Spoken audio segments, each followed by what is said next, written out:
The National Weather Service in Upton, New York has issued a flash flood warning for Westchester County in southeast New York, Bergen County in northeast New Jersey, Rockland County in southeast New York, until 5 p.m.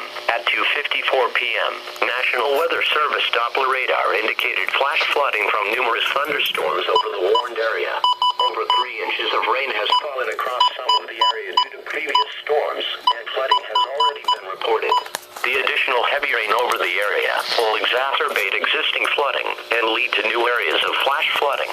Excessive runoff from heavy rainfall will cause flooding of small creeks and streams, urban areas, highways, streets, and underpasses, as well as other drainage areas and low-lying spots. Do not drive your vehicle into areas where the water covers the roadway.